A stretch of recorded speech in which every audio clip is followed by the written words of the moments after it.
So now let's talk about my favorite topic, which is models and casting. Okay, wait, let me drink some wine first. Yes, okay. So, about casting. What is your minimum height? Okay. And will that change given the current situation?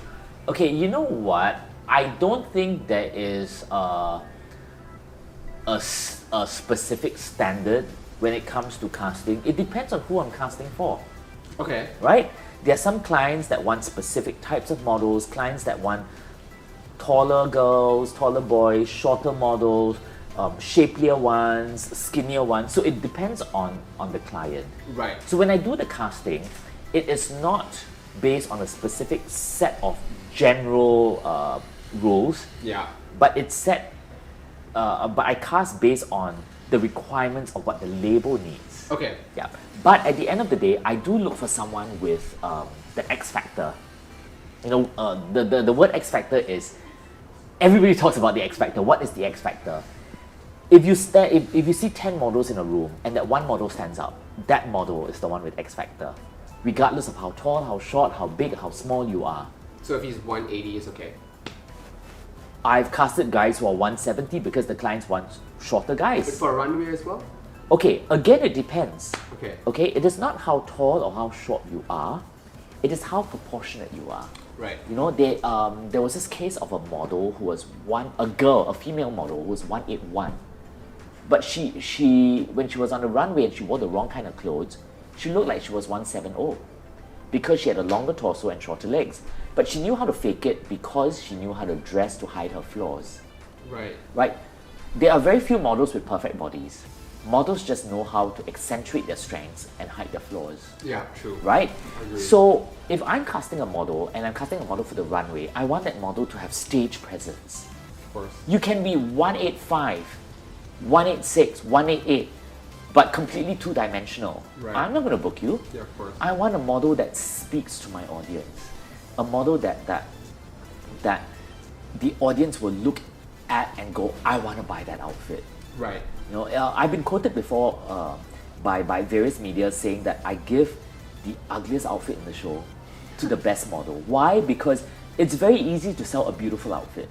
That's true. Can you sell an ugly outfit and sell tons of ugly outfits? It takes a special kind of skill, a special kind of model. So if I gave you the ugliest outfit in the show, it's a compliment, Okay. right? I will Yeah. look forward to that. But at the Yeah. same time, it also depends on the media. Yeah. Like true. right now, because I'm doing digital fashion shows, we're filming, the model needs to know how to react to the camera, Right. right? That's skill as well. So really, it depends. You know, some of the models that I casted digitally during this festival have performed exceedingly well because out of all the casting reels that I casted digitally online, they stood out. Yeah. And these were castings that were done in their bedrooms, in the HDB corridors. It doesn't matter where you cast them. Right. It's important how they make love to the camera, That's, yeah, for right? sure, yeah. Yeah. So that is important for me. Yeah. The X factor is very important to me. I like that. And now linking the X Factor to the agencies. Okay. So this topic is, I think, amazing because I think it's a very relevant issue about agency and talent representation. Okay. I mean, there's some amazing agencies in Singapore that even when I was living abroad had a presence there, like, you know, Now, Avenue, Viva, whatever. Sure, yeah. So my question is, what do you think the role of an agency is, and what are they supposed to do to the models? Okay. And is that role being fulfilled? And what do you think is going to be also the future of agencies given this pandemic? Okay. Yeah. Well, first and foremost, the agency is a business, Right. right? They are in the business of selling products, and the products are models Right. to clients. Whether you want to hire a model for a runway show or for a TV commercial, for an endorsement, you are selling your model. So you are actually a representative, you're actually an agent representing the model, right? Agents work for models, Yeah. not the other way around. Exactly. Because without models, agencies will be out of business, Yeah. right? If you're looking for an agency, choose an agency that will treat you like a human being, not as a product. Because you're a human being, right? An agency is there to help nurture your career, not just book every single job there is, but to help plan the trajectory of your career, to make sure that you have longevity, you can become the most successful model for the longest period ever. That's a good agent, right? Are agents still relevant today? Yes, I think agents will always be relevant to models because agents are like managers. As a model, you need a manager, but the agency model of the past is not relevant today anymore. The agency as king, the agency sending the models out to the wolves is not relevant anymore.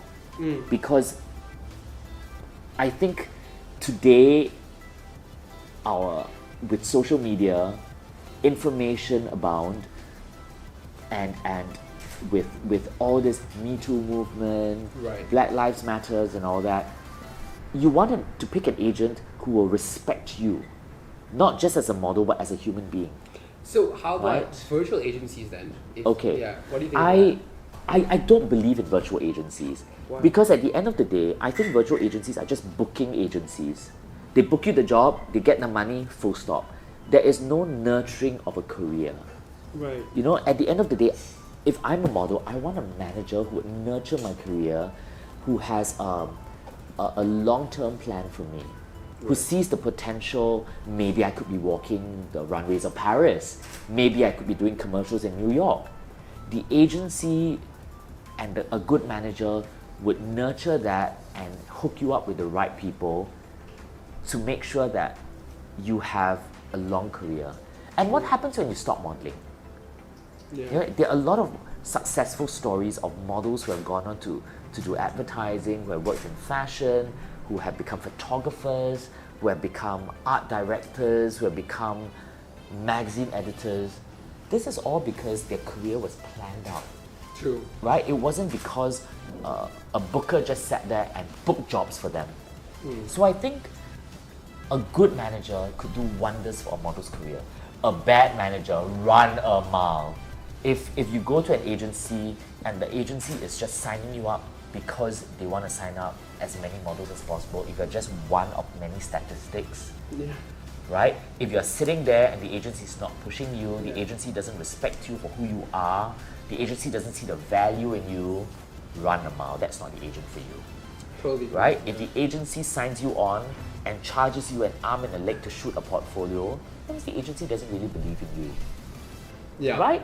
I agree. If I'm an agent and I believe in you, I will invest in you. I will make sure you get the best tools. And what are the model's tools? Great pictures, a strong book, great card. Yeah. Right? Exactly. I would invest in that to make sure that you book the jobs for me, because if you book the jobs and you become famous, I will make back the money 100-fold. Yeah, exactly. Right? So it's a two-way relationship. Yeah. And I think models need to realize that. No, I love that thinking. I think that's very relevant, and I hope agents listen to this because they need to understand that investment is actually not worth their time. Right. It could actually, if you invest in the model, they feel better, they can maximize the opportunities, and it'll always, I hope agencies really understand this, because what Daniel is saying is very relevant.